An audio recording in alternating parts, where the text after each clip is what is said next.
Hi everyone, Arsenal fan circle. I don't feel the energy in my voice, Gary. I don't know what it is. Season 3, episode 32, but this Yeah, is the same story as season past for me. We talked about this in the pregame podcast. This feels very like Brighton away from home under Emery, Crystal Palace at home, Brighton at home, Crystal Palace at home under Emery, and even last season Tottenham away from home and Aston Villa away from home. We had it. We had things in our own hands. Results were going our way this weekend with Everton and Tottenham dropping points. What did we do? We went ahead and dropped points ourselves. and we keep doing that. We keep surprising ourselves. We keep losing out on potential points that we should be getting. It is it's it's not good, and we keep doing this. Consistent. We're consistent in the fact that also we're consistent, and this is I don't know if you know this, but after every Europa League game, we're 8 times out of 10 we're losing, Yes. or 7 times out of 10 now. I think it is 7 times, right? We're losing, so we don't come out of these things um, looking good, and I think it's a letdown from everybody, management down. That when after the Europa League game, they don't like to take that energy, that form, that mental uh, mental strength, toughness that we have, and bring it into the next game. We kind of just like take your foot off the gas, exhale. No, no time to exhale. Every game is important, and it's usually because of the next one, right?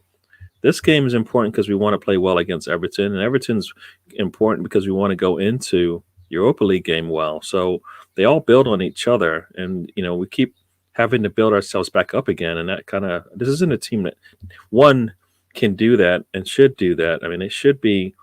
We got to play every game like it's the last one. And today we look like a team that didn't really have to win this game because the season's over, and that's not true. That is not true at all. I mean, we had. Um, Yep. to weave in, we were talking about Formula One on the pregame podcast. Well, To weave that in, I don't know what's like a battery charge for part of the lap that they're able to use to overtake. Well, we used up our batteries on Thursday, and we didn't have anything today. We used up our squad, and we talked about possible rotation today. yeah. Now it's been confirmed. Rotation was not good enough to get us over the line, Gary. Yeah, no, I understand. I understand the need to rotate, but I don't understand when we do rotate that we don't put the team in a position to succeed. Right? We talk about that all the time. Yes, they are not. We're not replacing.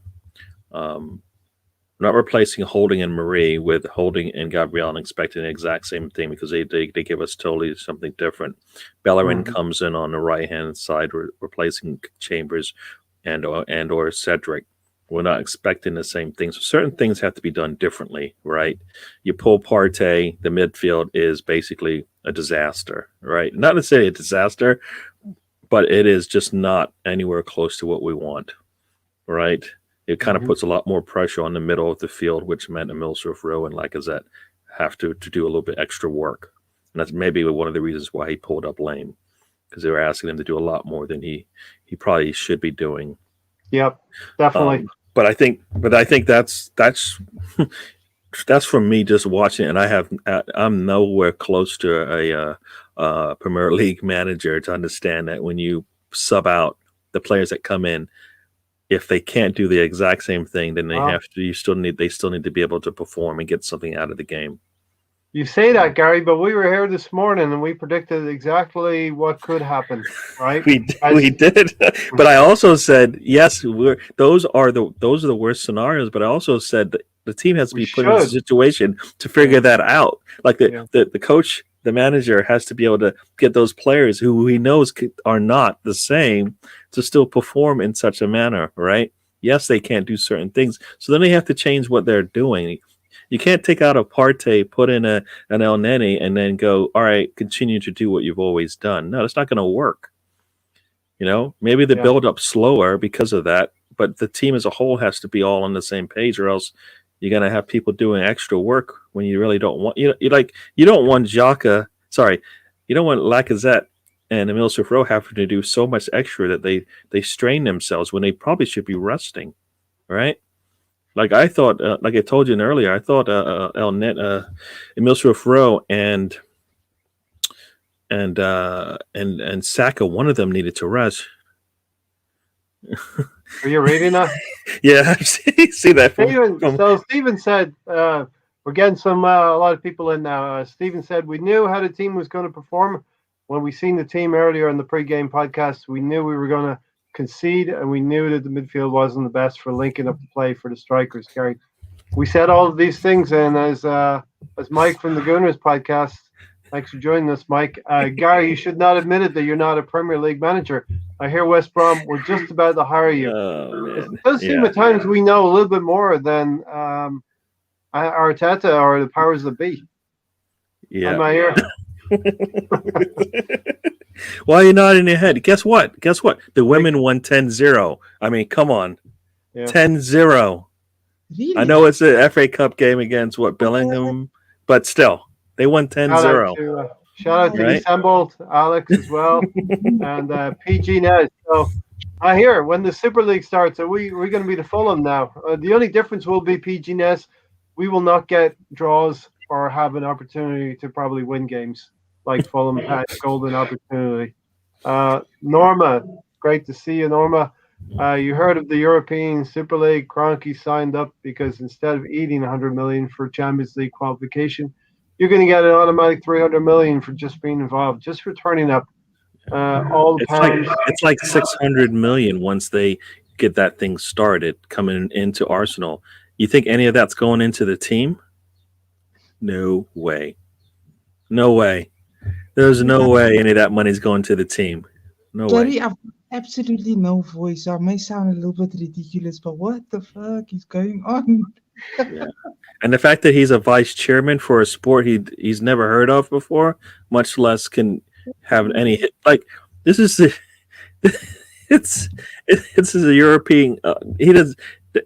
This is like if a manager or an owner from anywhere in the rest of the world came into the NFL and said, let's kind of, I'm going to start up I'm going to be part of the new regime and we're going to change things around. People would laugh at that in the States. They would laugh at it. They would not. They're like, how in the world can you even? You've been sitting on the sidelines for whatever number of years. You have not been a full-time owner. You don't understand this sport, not much less from a Premier League standpoint, but also now from a world standpoint. How is that? No, there's no way. And and it all it's got to do with money. But it's like, wow, he's a good salesman if they think he's coming in and going to help that league, right? Yeah. Let's we'll talk. We'll save some time for the European Super League or whatever it's going to be called. It's not going to be hugely popular amongst fans, and it should not be. It's going to destroy the fabric of the whole game as we know it. And the fans who are close to the game are just going to become more and more disenfranchised. But let's get back to the game, and then we'll get into the Super League or whatever we're calling it. Stephen Denham said we should have played Cedric and Pepe instead of Bellerin because he was pretty crap today. Gary, we were just talking about that in the green room before we came on. Hector Bellerin had a largely poor game for me. A couple of instances, he could have scored a goal from a header. He could have had an assist for a goal here and there. But he was also putting in some what I call hospital balls. One to Lacazette and one to Saka. Very lucky we didn't get an injury just due to Bellerin's link-up play from right back. Yeah, that's like you said, that you should know. You should be able to see what's coming behind the players or coming at the players as you make the pass. Right, where's the best side of the ball to protect them? Protect them so they can't protect the ball. So he did. He was terrible. I mean, one of the things I thought of is that we now know two players that should never play again. Yes. Willian and Bellerin probably don't need to be on the team sheet anymore. They don't. Not at all. Aziz needs to be on a team sheet because whenever there's availability, he should play. Yeah, Pepe should but have played today because I feel like Pepe could have played, and not. I don't feel as though we're going to get injuries from him like you would from a Emil Smith Rowe or a Saka because they play a different kind of style, right? But Pepe would have probably enjoyed this game if he got to play most of it. All right, I think the way it was set up, I believe he would have been able to get more out of the game, but he would have been playing in front of Bellerin. So, so yeah, maybe that's the reason why it didn't happen. But that means Cedric can play, right? He's the second right back. Chambers is the first one, right? Xhaka is not gonna, he always plays, right? We got a scare today, but he always plays. So I mean, why isn't Cedric playing on the right back? I don't know. And Mahir, 5 changes from Thursday night's game. Now, there's no doubt we need a rotation to freshen some things up, but you're keeping a player in Lacazette. I was in favor of him starting, but definitely needed. We didn't have anything off the bench either to replace Lacazette other than Nope. Nketiah. No Balogun. You know, Again, so Willian and Cedric and these players, Nelson, who hasn't been used all season, getting on the bench, and Balogun hasn't, who will give you something in the last 20 minutes of a game like this.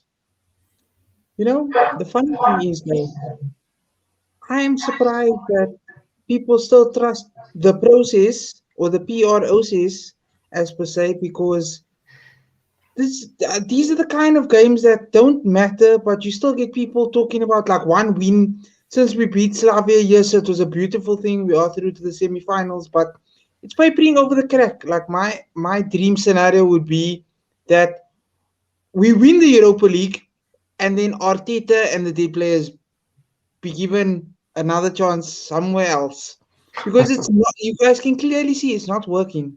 They're not up for. They're not up for the.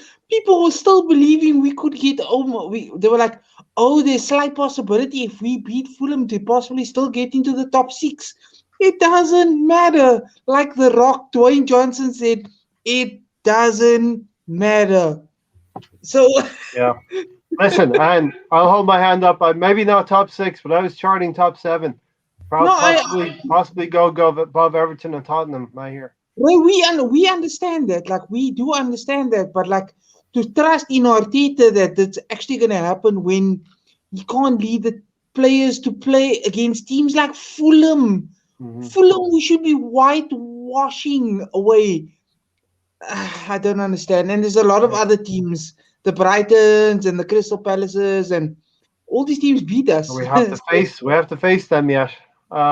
Yeah, Gary, as Mahir said, these are the teams that we should be putting away, and it's quite worrying. We charted these 3 games: Sheffield United, Slavia, and finished the week off in a very, very good way with Fulham, and it hasn't happened. Yeah, and a couple of them have been after Europa League games, so there you go. That kind of formula doesn't work for us.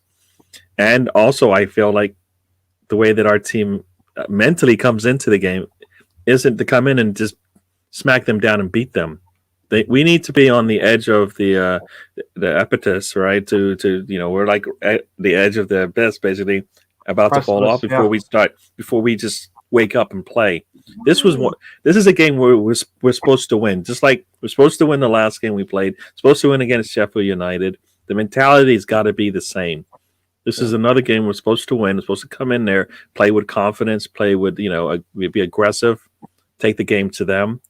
And I felt like I felt like we just didn't do that. I mean, this isn't a slight on Martinelli, but I felt like I would have liked him just to put his head down and attack that back line when he got out there. He pulled up so many times, and we see that a lot from our team, where we just pull up and give the defense enough time to solidify themselves when we have a little bit of an advantage on them. And I don't understand why. Why do that? Like when you know what, they scored because our defense said, you know what, we're just going to back up and back up and back up until, guess what, you're inside the box. Now we're in a little bit of trouble here. Mhm. Not one person went out and tried to stop the ball as it came across. We've seen that before, right? From not just from our Arteta teams, but we've seen this since the Wenger days. We just retreat back into a shell, and then we have to come out, and then sometimes bad things happen, right? I don't think the mentality was there. I don't think the message from the coach was that we're going to win this game. We're going to win it handily. You know, we're going to go into halftime with a solid lead and then go, you know what? How do who gets to come on and play, right? Yeah, it's like, go ahead, Meyer.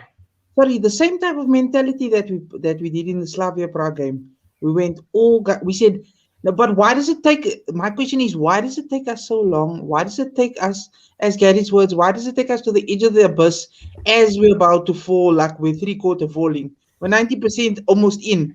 Why does it take us so long to realize that it's not like when? Why do we have to wake up then? Why don't we go from the get-go? Slavia Prague, boom, 1 goal, boom, 2 goals, boom, 3 goals. Games almost solidified. But with our team, as you guys do know, we do not have it in us even to go 3-0 up and keep a clean sheet, even against the small teams like Fulham. No disrespect to Fulham, they're a good team, but we should be whitewashing. We should be sitting, say for instance, on a live watch along, going, ha, 1 goal, another 3 will come, Yeah.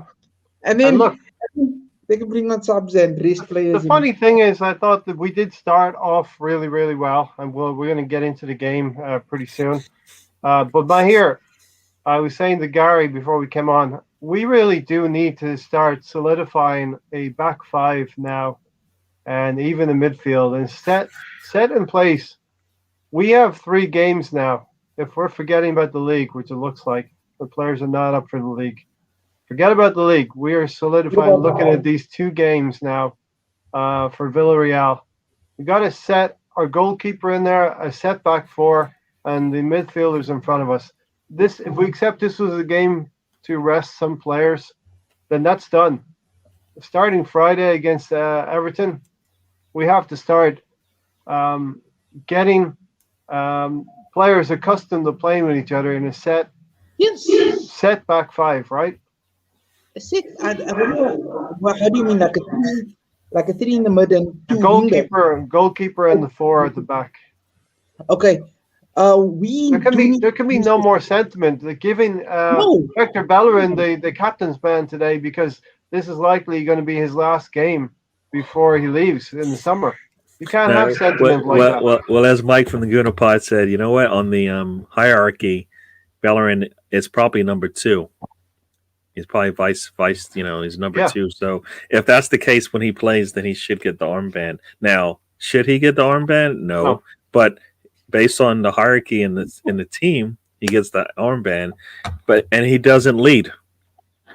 Right? We said this about the captain. We said this about this is the vice captain, right? And then then you've got Lacazette, who has been leading us for the last number of games. What does that mean anymore to these guys? What does it mean? 5 captains and then 4 captains and then giving the captain's band to King Ballerina there, Mr. Zoolander himself, fashion model. Ballerina. Stephen Denham said winning breeds confidence. You should give 110 every game, even if you're playing non-league teams. There's no excuse if you can't get up for the games. They should not be playing. We can't be handing out games just because Matt Ryan trains like a beast. That's another thing Arteta said today. The assemble, spot on. Common sense is useless around this team, and it starts with Arteta. All the fans knew how this was going to go after seeing the team. How could he not know? And I think, Stephen, Arteta put a team out there hoping we would scrape through, win 2-1, the bare minimum, and survive with your injuries and get to the next game with 3 points in your back pocket. Stefan, thanks for joining us. Loads of money. The Super League is forthcoming, and Stan is going to have so many wigs. It's going to get hairy. It's already getting hairy. Does anyone think Arteta is doing this on purpose? The reason I'm asking this is because nobody can be serious about what we're watching. I think he's doing it on purpose, Gary, in terms of just trying to give everyone a game, and it's not. This is not rec league. This is not rec league. None of these players paid to play. They don't. They get paid to play. That means you control when they play, how they play, what they do when they're on the pitch. So this, Bellerin doesn't have to play for the rest of the season. William does not have to play for the rest of this season. Balogun should play for the rest of the season. Aziz should play for the rest of this season. No matter, we got to jump 4 spots to make this worth our while. And the way we play today, the way that he set the team up and the way that he had the team play doesn't show that that's the case. That's not what they wanted to do.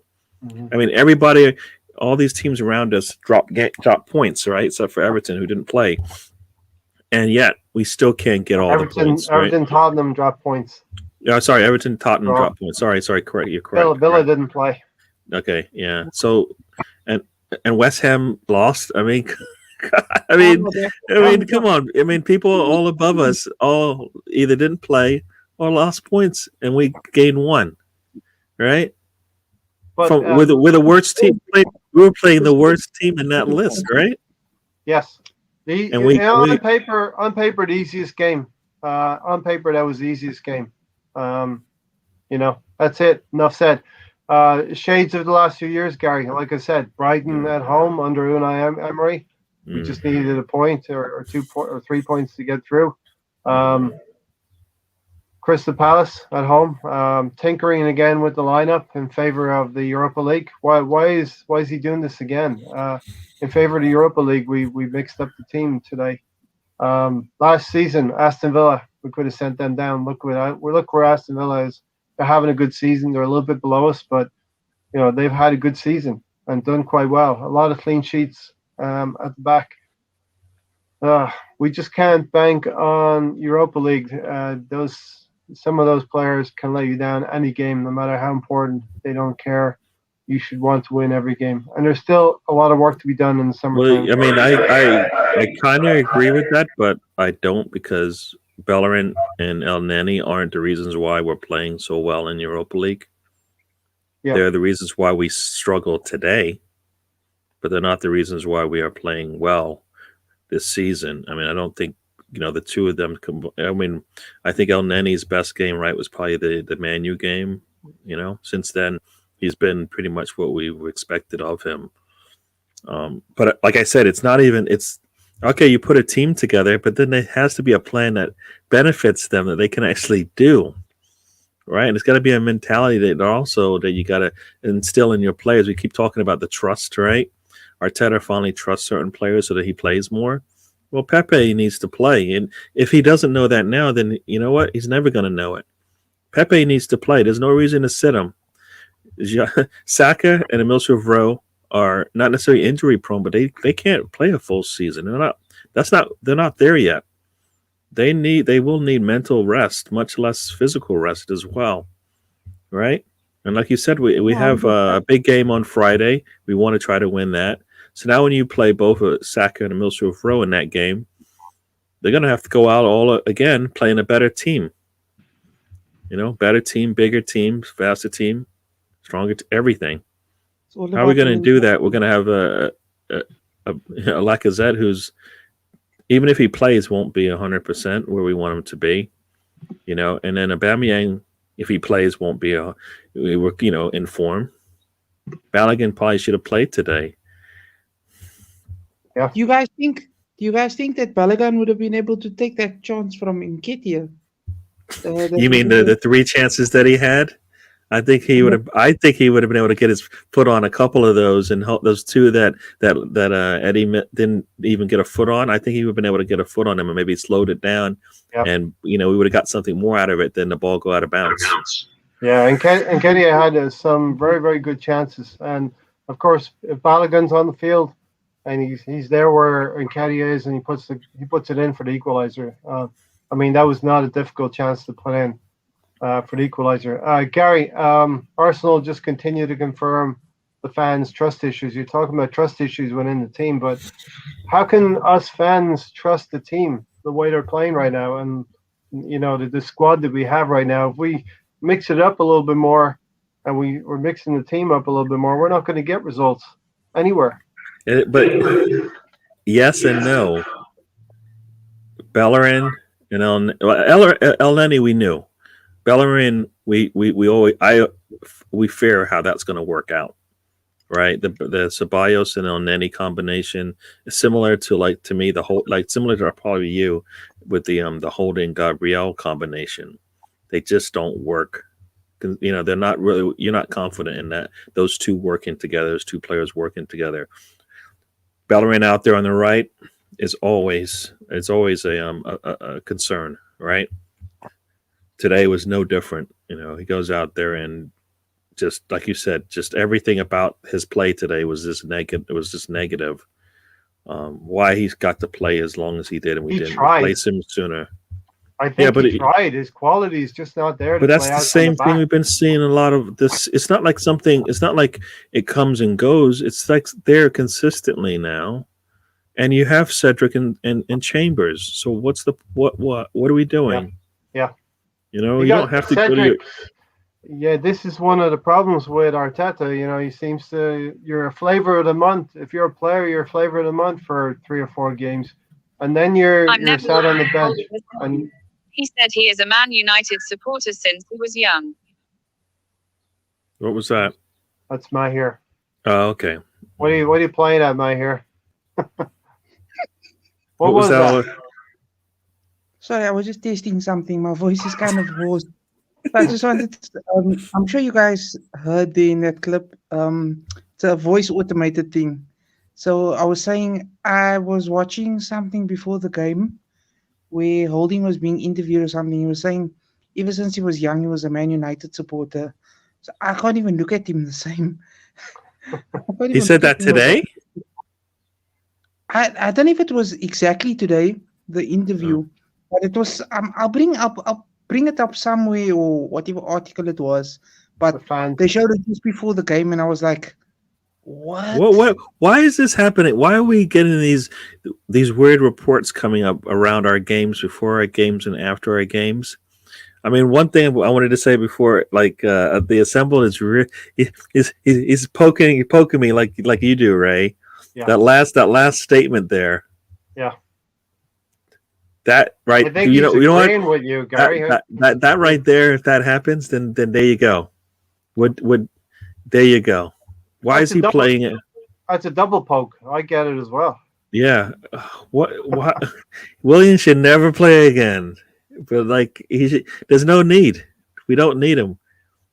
Kedia shouldn't be on the bench. Balogun should have been there. This allegiance to a player who's been with Arteta last season, and Eddie. Needs to go. Of course, I get it. We're putting him on the field, so maybe we can get 22 million, another million or two.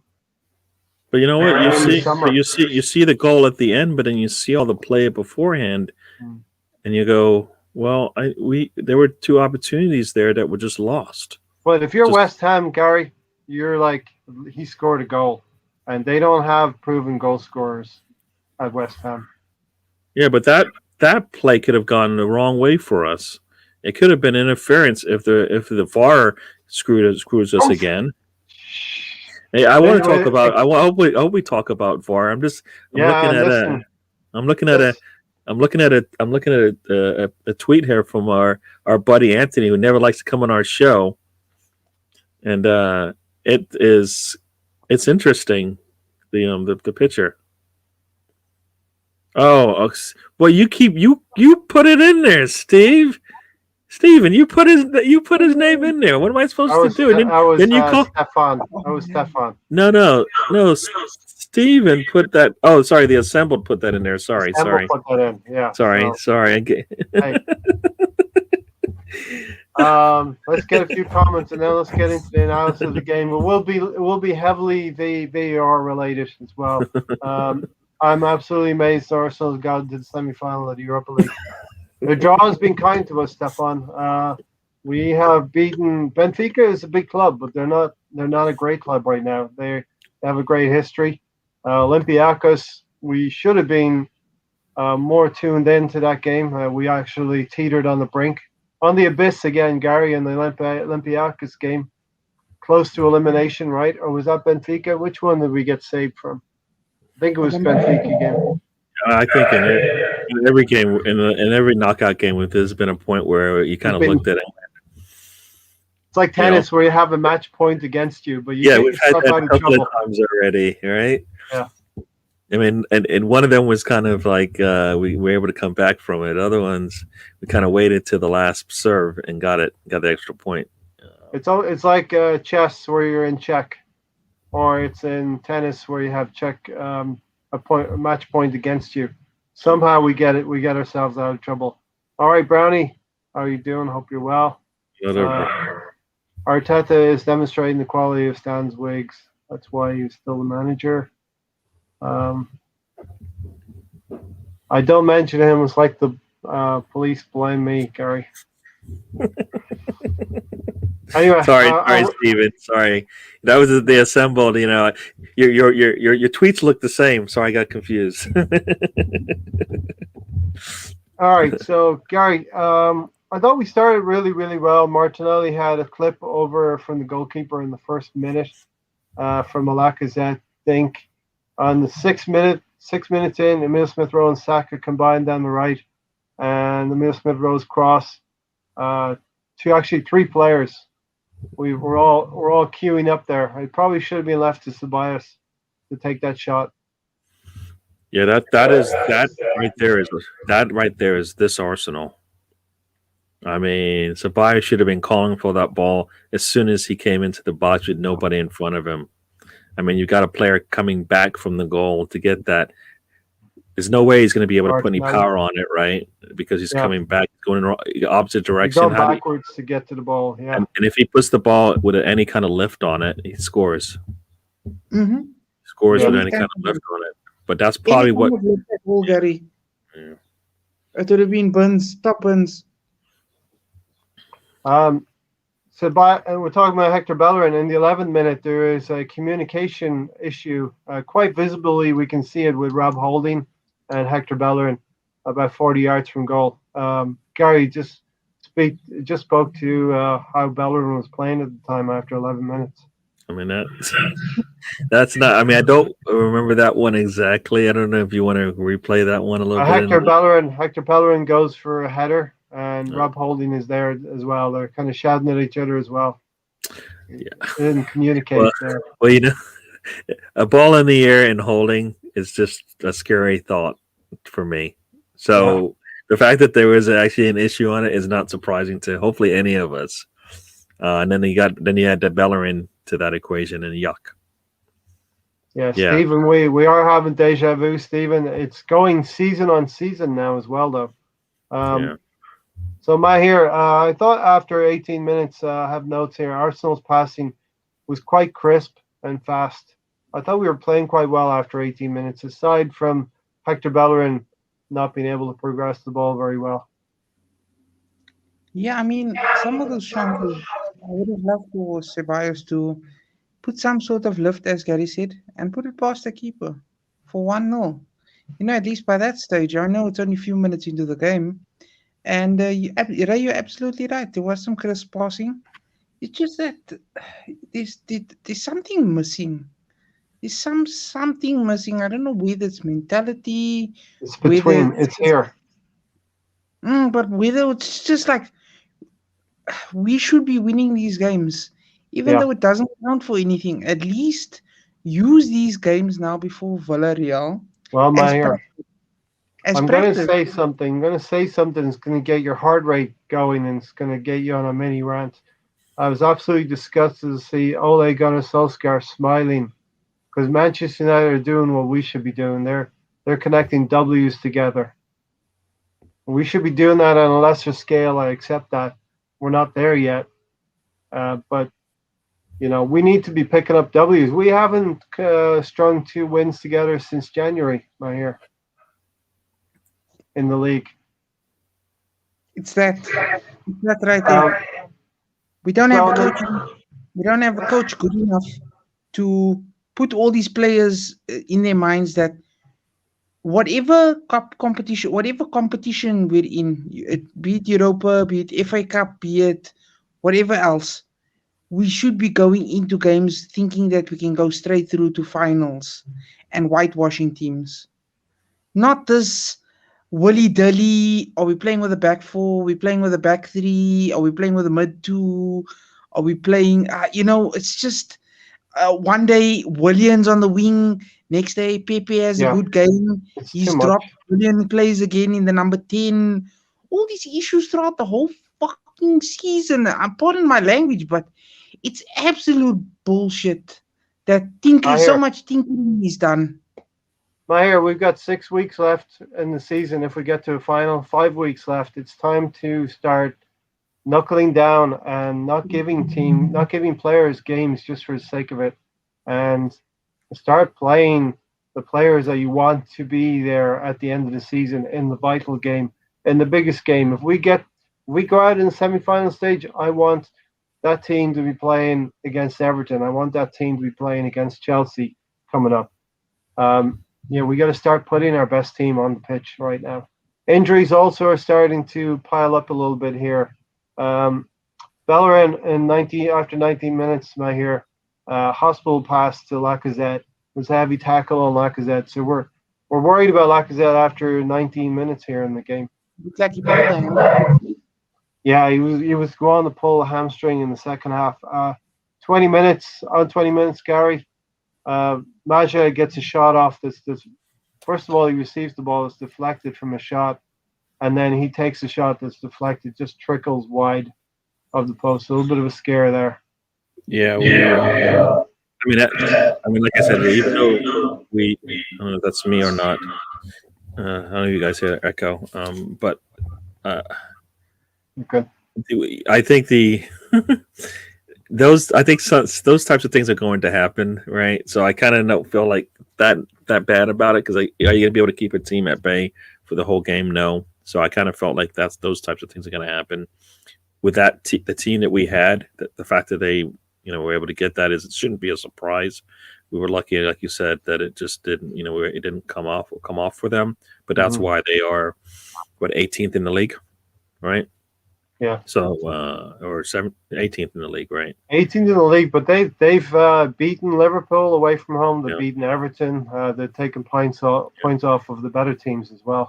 Yeah. So we kind of kept them at bay, which is surprising, because it seemed like we were having so many problems. I mean, I think in that first 10 minutes or so, we had the ball for over 80% of the game. You wouldn't think of it, right? You wouldn't think at any point in that game we had 80% of the game, because we just never, ever, ever seemed to threaten the goal as much as we should have. I think we had opportunities where we just did not pull the trigger, as they say. We kind of sat back and said, no, well, maybe I'll try for the next one. And it's like, no, you take it when it comes. So, yeah. Right, it's the manager. The dressing room was bad enough when he arrived, but now the players' attitude is worse. Do you believe the players are confident in him? I do believe the players are confident in him. We saw what we saw on Thursday night, the assembled. I do believe we have 12 to 14 good players. When we get outside of that, our product goes down. The what you see on the field, the quality goes down. When was the last time Pepe had a bad game? Every time I've seen him, he's been productive, and in Europe, he's got a good goal and assist record. Mahir, in terms of Pepe, Arteta has said now it's time for him to produce, but it seems like we keep going to the well when we're in trouble. And Pepe is under a cloud now to perform every time he gets on the field, and he only gets about 30 minutes in this game. Again, another stupid decision. Gary Ray, guys, Stefan, how many times have we said if you play a player consistently, they get some sort of team chemistry with the other players in front and behind them. So, like with Pepe, it'll be like Cedric, or it could be Zoolander, even if it is him. They get some sort of chemistry, and we don't end up looking like this, like skeletons on the pitch, basically. Yeah. Dead inside, Samuel, no heart, no bottle, just bones, strictly bones. And this He happens a lot. said, Ray, 17 in this squad are his decisions. Yes, 17. absolutely. Yeah, and some of those are squad players as well. They should not be getting close to the first team. As soon as we get a little bit more quality in the summer, and some of those 17 will be shipped out as well in the summer and gone. So we're going to see something new next season, and it's got to change, Gary.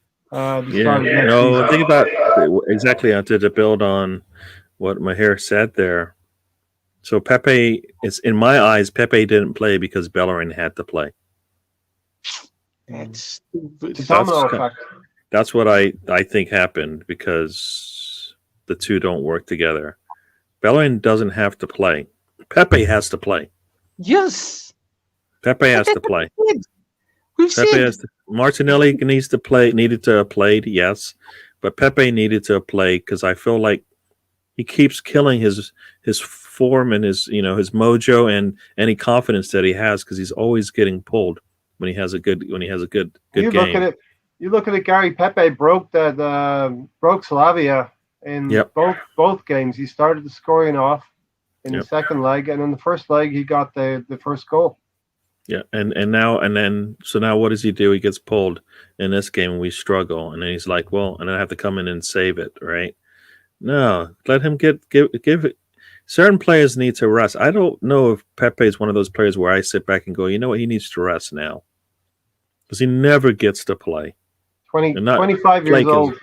He can play these games now. These end of the season games, he can play all of them, right? You might rest him if you see something, but I haven't seen anything that led me to believe that he needs to be sat down and needs to recover mentally or physically, right? Gary, I wouldn't class him as one of the young players. He's 25 years old. He should be physically strong enough. It's his second full season at the club, and he's very much acclimated now and playing well. So there's no reason not to play him. Yeah, we're not a team that we can't take games off, right? No, we can't take any games off. So the assemble said, Ray, why would you say the players are confident in him? Look at the way he's treated Ainsley Maitland-Niles, then insisted he can't go to a decent team. Ainsley Maitland-Niles wanted to play, right? Right, Gary? He needed to play. He wanted to play.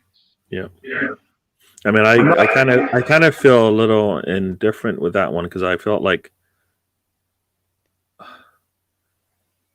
he bends over backwards for other players, and the ones that show some initiative, he kind of I mean, yeah, why are you holding back any kind of his growth? I mean, if you're not going to play him, you don't want to play him where he wants to play, and he doesn't. There's that. Usually, the manager tells you where to play. I think, right? Especially when he sees that you can't fit in. He can't play. He can't play in our team. What, midfield? Right? He can't play there. I mean, we barely have. I mean, El Neni, Ceballos can't play there in the midfield, right now. There should be space, right? Right, and there should be space, but Arteta has no confidence or trust in him. So if he doesn't, then why are you holding him back? Let him go do what he wants to do, because you're not. I don't feel like he gives some of the players that confidence and trust in them that they need to perform. So then they're like, you know what? I'm going to look out for myself then, because I don't think you are for me, right? But yeah, no. Are they confident? I mean, the fact that it came out that they weren't, is that going to be fixed in a couple of games? I think that thing's been building for a while. It just was discussed in that game where Lacazette talked about it. And then today, what did we see? Did we see a team that was confident in what the manager had to present to them? Or, I think this was on the manager. I know the players look terrible out there, but I don't think mentally he got these guys ready. And that's partly on the players, yes, but that's also on the manager, by what words and what confidence he puts in them. I mean, like I said, I really, really thought I knew that Milsrufro and Martinelli, they needed to score today. That's what I was thinking coming into this game, right? Yeah. And they should have. Milsrufro maybe not as much, but definitely Martinelli. The way the game played out, had opportunities to score and just did not pull. Did just not put his foot through the ball. As Steven said here, look at our midfield today. Surely a Maitland-Niles could have played. Look at Joe Willock doing quite well at Newcastle, scoring his third goal while on loan. And, I think of the loanees so far, somebody said to me Saliba was the best of the lot. But Joe Willock is doing well up at Newcastle. So we'd like to see his development there continue. And hopefully he can come back, be a squad player. Mahir, Emil Smith-Rowe has a shot over the bar. Good stretch play by Martinelli. And Bellerin produces another hospital ball, this time for Saka. And then we get to the Ceballos header, Mahir, the goal that was scratched off by VAR. Do we need to even say anything about VAR, seriously? Yeah, we need to talk about it. So go ahead. Gary, what is this millimeters? Millimeters. It's killing. And what part? And why is it certain parts of the body get checked and others don't? Right? Because we've had offsides by the hand pointing, right? By the hand that was pointed over that put the player offsides. We had the shirt. We've had the elbow. We've had all these things that play into it. And if you look at one of the VAR decisions, the one where the onside that they called onside for Fulham. Now that I look at it, his hand is across the line. I mean, You can see it. I believe his hand is across the line, which means his shoulder is pretty close. And I don't know. I mean, they looked. I don't know what they I don't know what they looked at, but they looked at his shoulder and not his hand. That's the head, and I thought the hand also, even though he can't score with it, is considered a reason why he's offside. Check here. This is normal look, right? But you guys can see when I'm laughing because it'll just get stretched out. Yeah. What is this? They really should start drawing the lines from the feet. That's how I believe it should be done. Ice hockey does it by the feet and draws lines that way. So I think that's the best way to draw lines. All of these perpendicular lines and parallel lines are crazy when you start. If the feet are in the air, you can consider that also to be used. Okay. Yeah. I mean, if that's the case, then he's well offside. No, that's what I would like. No, sorry. If that was the feet, then he's well onside. Yeah. Sorry. So I think it's ridiculous, guys. Though. Here's James Fernandez. Hope you also well, bro. Opinion on the Super League. It's going to be a lot of money, but just stick to normal competitions, man. Just stick to Europa. Why do we have to go another league lower than Europa or exclude teams based on prestige, as per se? Because it looks like, in my opinion, this European Super League is based on prestige. Where, like, say for instance, like with us, we've gone into what's this? We've gone into Champions League 22 times or 25 times in 25 years. So it means we can qualify for this competition automatically. I mean, it's ridiculous. VAR also, I'm sorry, guys, millimeters. It was like this. It was like this. Yeah. It was right between my fingers. Like, I don't understand. I don't get it. It takes away the... I mean, there's an argument out here to say, they're doing it. It's a tool and to make it correct. And they're, you're getting the correct decision, whether we like it or not. Well, no, it's getting the perfect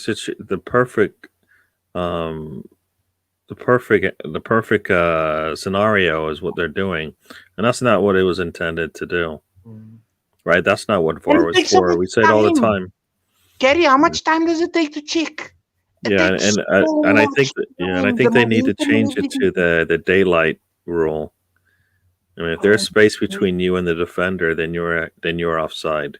But if it's something where this isn't an error by the referee, whether he got it right or not. This isn't one of those where the referee made a mistake here. No, this one is not even. It's not clear it's not clear and present that he made a definite mistake. Nobody can see that in real time. Don't you guys miss that? the simpler days where we could just, oh, the referee made a mistake. Yeah. Yeah. Oh, it was the referee's fault. I prefer And that. you sort of didn't like it if it went against us, but you understood that maybe you it would understood. cancel out over the course of a season, as we always say. Now we get a goal. I'm at the end when Nketiah scored. I'm like, okay, they're gonna not chalk that off because Rob Holding is behind the goalkeeper, not interfering with the play, right? But I thought they were going to justify it by saying Rob Holding was. We all remember that the Leicester goal, right?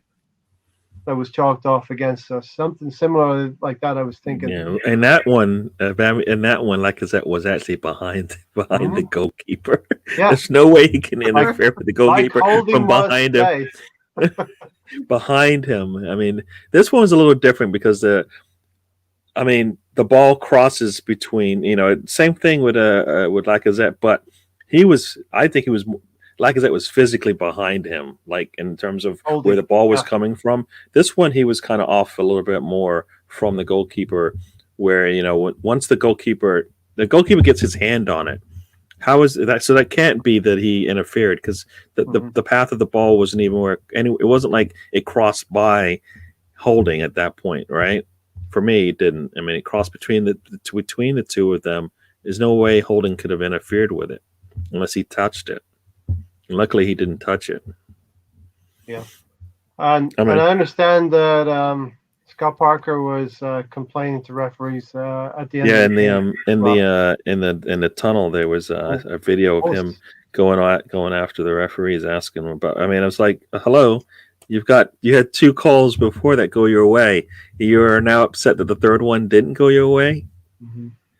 Are you serious?" Yeah. You could see Scott Parker on the sideline actually physically lip syncing prayers to hope for VAR to chalk that off. Crazy. So yeah, that was the first half the VAR for us. Great build up, but unfortunately Saka is offside. His foot is marginally offside. Gary.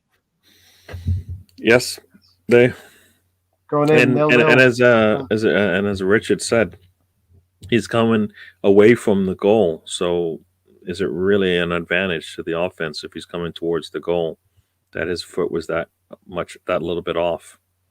Right. I understand it's and the other thing you can't see is where's the ball at that point, or can you see it? No, you can't see the ball. You can't see. Yeah, but it's not off his head yet. Not from that view. You can see it it's sitting on his head. Right. So is that considered off? I thought it would be off once the ball's left his head, because then that would be like the forward pass, right? But if it's on his head, if it's on his foot, then it doesn't really count yet at that point in terms of offside, onside. So he may be able to get his, because if he's going towards the ball, his foot might come off, and then he's onside. But if you look at it the way it is, yeah, it could possibly be that he's offside at that particular point in time. But I don't know. It just, to me, it was every call kind of, at least those first couple of calls went against us. And the last one, I think, would have been really, really tough to swallow. Really tough to swallow. We go in 0-0 at halftime, and Emile Smith Rowe did have a chance as well, but that was offside as well, fed through by Lacazette. Clear offside on that one. Second half, Gary, 53 minutes, Granit Xhaka has that collision you were talking about, I think, in the green room with Reed. Yeah, and like I said, going into that particular tackle, he had been on the ground and going at, kind of going toward, having almost a collision a couple of times before that, and it just kind of built up, and then third or fourth time, there was actually a little bit more contact there on the knee. That's when it gets held to skeleton. That's when you kind of need to calm things down a little bit, because we were running, you're kind of running around like a chicken in your, he looked like he was running around like a chicken without a head at that point. As many times as he was on the ground, getting up, going into tackles with the other opponent. So, yeah, this game needed us to have that calming, that player that just calms things down, like a Partey when the ball goes to him. Sometimes Saka will do that, and Milsrif Rowe will do that sometimes, and we just didn't have it. We just never got an opportunity to take a. It never felt like we controlled the game. Like we would make we would get the ball and then we would lose it, right? And then we would get it back and we would lose it again, get it back and then lose it, and never ever maintain We never had consistent control of the ball lane. Yeah. So it just kept going back and forth, and we needed to have more control of this ball, which meant more control of the game. Let's not forget, Gary, on the pre-game show, I said, I want to see progression in this team. I want to see Arsenal turn up, play somewhat of a mundane game, and get a workman-like, a professional performance and win quite handily 2-0, 3-1, whatever it was going to be. You need to jump on a team like Fulham. You need to jump on them, get a goal, and not have them feel like they're in the game, Gary, when it comes to the 59th minute. No, definitely, we kind of, like you said, kept them in the game, gave them some confidence, right? And that's what they needed, and we seemed to do that. And I let. We didn't lose him, did we? No, he's going to step out for a second, right? Mahir, you're coming right back. Yeah, just give me 1 minute. All right. Okay. 59 minutes. We got the VAR situation. I mean, Saka had beaten Robinson to the outside and hit across off the post. But on 59 minutes, we have the Gabriel situation, Gary. The incident, the penalty. Yeah, and like I said, leading up to that, we kept retreating away. I mean, if anybody steps up to the ball as it's coming down the field, maybe we slow things down, and he never makes it into the box. But we just all just retreated back. And Gabriel's on. Where's the midfield at that point? Where's the El Neni or the Ceballos to come over and slow down the ball as it's coming up the field? No, they just were all sitting into the middle of the field, letting the ball just come up and the guy to attack. And Gabriel did make his first attempt did kind of slow things down, and then a rolling ball there is where he got caught out, right? And he doesn't, and not only that, but he never touches the player. It's minimal, if anything, it's minimal. Right? But it's not a penalty. I mean, we see contact all the time, right? Yeah. If he takes his leg out or something like that, then yeah. But this isn't something where you look at it and go, "Wow, he just went through the player." No, I mean the ball is a 50-50 ball for when he first turns, and then he pulls out of it. So, would it have been better to go through him because maybe he gets the ball first and clears it, and they can't call anything because he's hit the ball. I mean, the player definitely. Gunnar Glenn says, "What a weak penalty, Gary." Yeah, that's that. I mean, was that called by the referee beforehand or after? It was called by the referee, and then they reconfirmed it, right? And the VAR confirmed that actually wasn't. Looked at the so what's and was like? When did they ever? Like, how often do they ever go? You know what? That's not a foul in the box. They barely. I don't know if they've ever overturned one of those calls, and why not? It's happened a couple of times, but as an Arsenal fan, it's not going to. You're not going to get a decision in your favor. Hmm.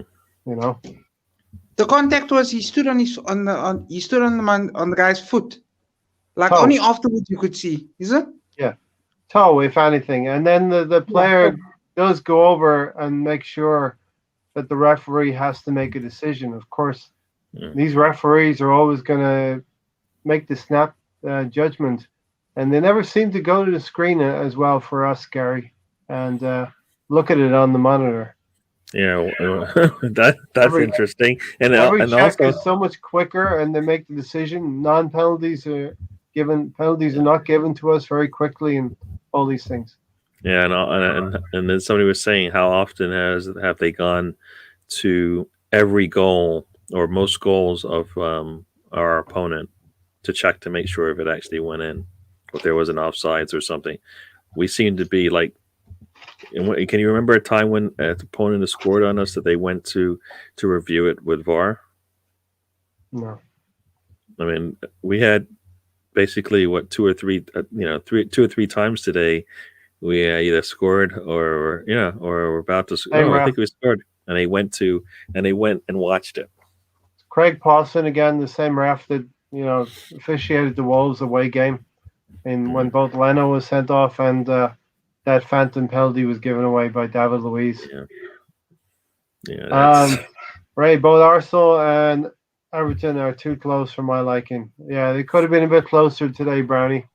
I was absolutely charting the flip flop where we would jump over Everton in a week or two, but I can't really, with any certainty, say that's going to happen. I absolutely saw them in Donington a few years ago in Port of Rain. Okay, same ref, same shit, different game. Okay, so the penalty's given, and it's a good penalty. Mahir puts it in the top of the. Just on Maja, yeah. Yeah, very, very confident penalty. That was put, and there's no way the keeper is even getting near that. It doesn't matter who the keeper is. And just like that, we go 1-0 down. But I don't know about you, Meyer, but at this point, I'm getting very frustrated. We're getting sloppy passing from El Neni as well. So not only is Bellerin in my bad books, but El Neni gets a couple of bad marks against him as well at this point. 66 minutes just before Bellerin's taken off. He does have a header. Hector Bellerin gets into the box, gets between two defenders. Header just goes wide. Should you be putting that away? Yes, but as Bellerin is a defender, I'm thinking. As Bellerin as a fashion model and AKA Zooland, obviously he's not going to put that away. You really wanted someone else in that position, right? Oh, definitely. Somebody with more authority, with aerial authority. Yeah, I don't think we actually practice what to do with the ball in the air. I mean, we seem to never be anywhere close to it consistently. It doesn't matter. I mean, we've had, and it shouldn't even matter how short, tall, whether you play offense or defense. We seem to always the other teams seem to be able to do it, but not us. All right. Like Gary, we never know. Guys, Ray, Gary, I'm sure you guys would agree with me when I say we never know what to do with our free kicks and we never know what to do with our corners. So as soon as I see we get a corner or free kick, I'm like, so what are we going to do with it? 99% of the time we do absolutely bugger all. It goes back and then it goes to the side and then it goes all the way back to the keeper. Most of the times I'm like, oh my God, these guys just don't know. So there's a free kick that Laka has engineered, Gary. And did you see Granit Xhaka coming, inquiring about taking the free kick? And Lacazette insists Lacazette is standing over that ball. He's taking it. Yeah, I mean that's what we want. We want players that feel confident about taking those shot. I mean, I think he kicked it into the wall, but I think we still got something out of that possession, right? But yeah, no, that's what we need though. We need those players that no, I got this. Just give me my space. That's right. We don't have Glenn, you're right. The last free kick we scored was at Chelsea. Is something that we are not was against Chelsea. Something that we're not very good at. We don't score many goals off of free kicks. But at this point, Gary, Lacazette gets injured. Right at this point in the game, and this is a problem we're going to have now with Aubameyang going down through malaria. We're going to have a striker domino effect here with Lacazette's hamstring. Aubameyang's not ready to come back yet. It's going to take a week or two probably before he recovers from malaria. We knew Lacazette may have been in what you call the danger zone, right, Gary? And now we're left with possibly Martinelli, who could play centre forward, Eddie, or Florian Balogun. Yeah, I mean, well, Martinelli should probably play up top, right? If that's how we're going to go, right? I mean, he should, that's where he's been supposedly practicing for the last number of weeks. So if that's the case, then it shouldn't be something new to him. He should understand what his Arteta game. wants to get out of that position. Would you say his game is a lot like Aubameyang's? He wants to be running through onto balls. Do you think he can play a little bit of hold up like Lacazette? I haven't. Well, what I've seen. I mean, what I've seen him play at when he plays out wide, I would think he could do that if he needs to. I mean, I see a lot more from him. Like there's when you put Martinelli out there and you put Aubameyang out there, I always feel like Martinelli is always there. He presents himself with the ball, and it's always moving forward. Whereas I don't feel the same when Aubameyang's there. So yeah, he could do that. But also, if you think about when you say hold up play, that also that means he has to come back for it sometimes, right? Yep. Whereas maybe if as Erdiger, is he healthy now? Is he Very, very close. So if he's practicing, then maybe this is where I go. You know what? Why don't you just put Emile Smith-Rowe back there with Partey? See how in the midfield, kind of, if you want to, and then let see how that goes. Because I kind of would like to see that. I mean, I've seen it work before. Why not see it again? I mean, we're putting Xhaka on the back line after 2-3 games. We've seen Emile Smith-Rowe come back and replace a midfielder and do well. Why not do that? I mean, that's putting your best players on the field and giving them an opportunity to to change the game in a certain way. And we're going to need that, right? We're going to need that. So why not? Matt here. So 5 days now to Everton. 5 days of rest, 5 days of recovery, and then a further 6 days till the Villarreal game. So in essence, to the next really, really important game, we've got 11 days to hopefully have players recover, get back to full strength and be ready for that game. As Gunnar Glenn said here, have to start Balogun now. There's got to be a clear and obvious way for Balogun to start playing more minutes, especially from the bench. I don't believe Arteta's going to throw him in for full games, especially against Everton. How do you see it going now? Aubameyang's out with malaria. Lacazette's going to be out for at least 3 to 4 weeks now. I was just going to let my voice lady say what a waste of space and time international games are, because that's exactly what happens. Injury. I mean, he caught malaria while he was on international duty. It could have been avoided simply. This is a waste, man. And how do I see us? I'm really worried, actually, because now both of our strikers, hopefully, like I said, will be back. Emile Smith-Rowe. I want Odegaard, man. I need Odegaard in that squad. If we have any choice of beating Mr. Good, even in himself. We need strikers to get on the end of Odegaard and Emile Smith-Rowe. We need a Balogun. We need an Eddie. We need a Martinelli possibly as well. This probably the most likely option right now would be Martinelli through the center, as Gary's just said. Yeah, that was I think the assembled mentioned that, and we've seen reports of it, right? That he's been working out at playing that center forward role. He also mentioned that other person playing center forward as well. Who's I don't even want to say his name, right? And don't say his name. No, I'm not saying it. I'm not going to get in trouble, Stephen. I'm not saying it. I'm not saying no. We don't even. Oh, see what you did? Why did you put that out there? You're not allowed to do that. Not on this. Wait. Clear it. Is a real protagonist. Clear it. The Istanbul is a real protagonist. Yeah. See, if that were to happen against Everton, boy, they better make sure they don't put any fans in the stands for any game. And you know what? No fans in the stands. Everton are playing so badly right now; it could actually work. Fulham is a terrible team. So tell me again why it matters. How the team's playing. Tell me how that matters. Say that again. What was your question? You just said Everton's not playing so good. I said Fulham is 18th in the league. Yeah. So tell me why it would make a difference. us. I mean, I wasn't really serious. You I said was it. about to, You I was thought about it to and you hit said Ray it. with the.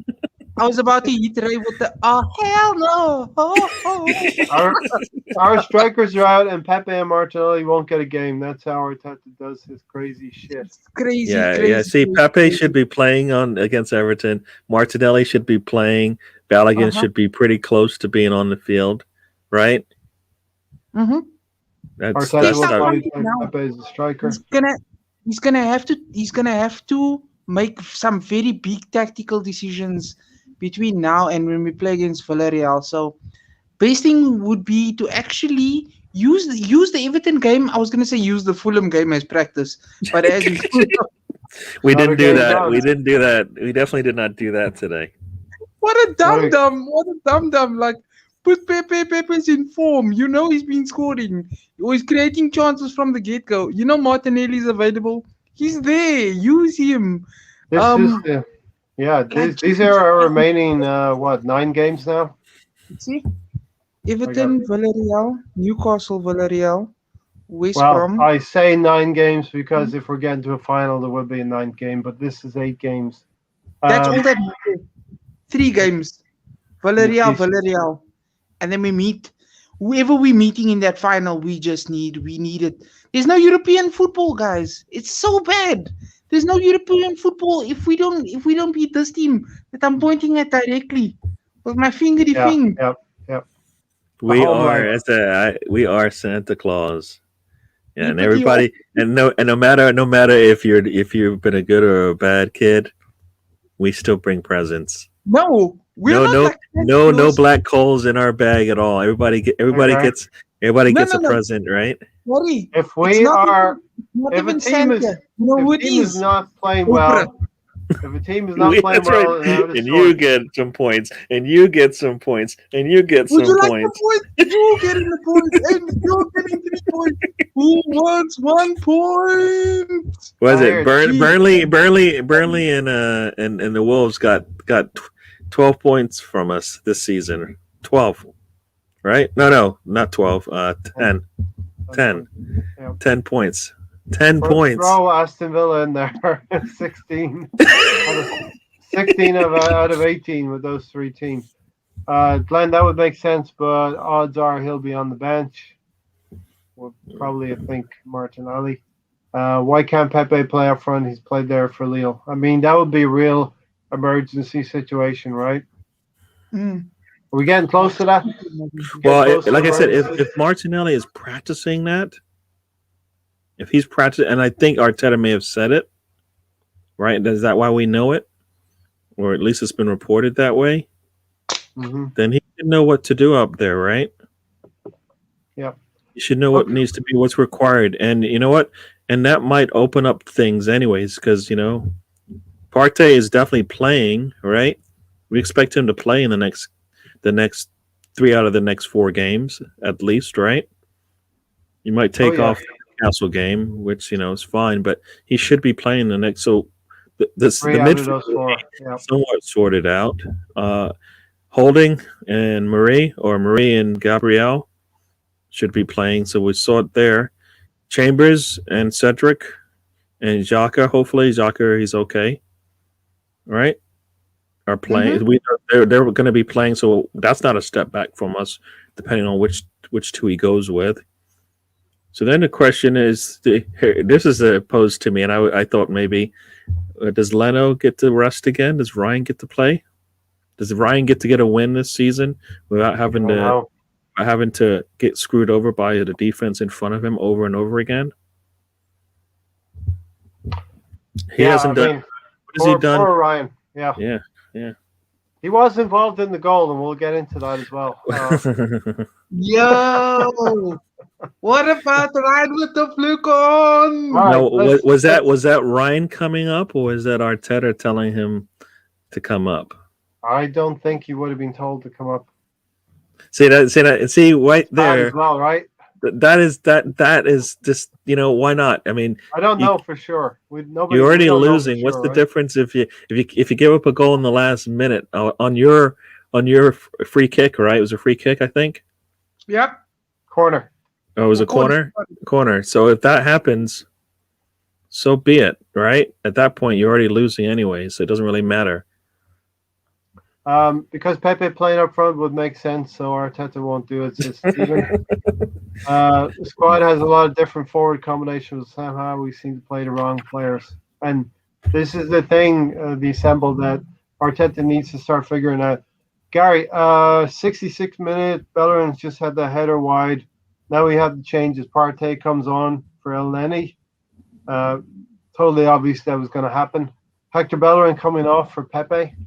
I mean, I wasn't sure that was going to happen, but it did happen. But it requires Saka now to play as a right back. Lacazette gets the armband.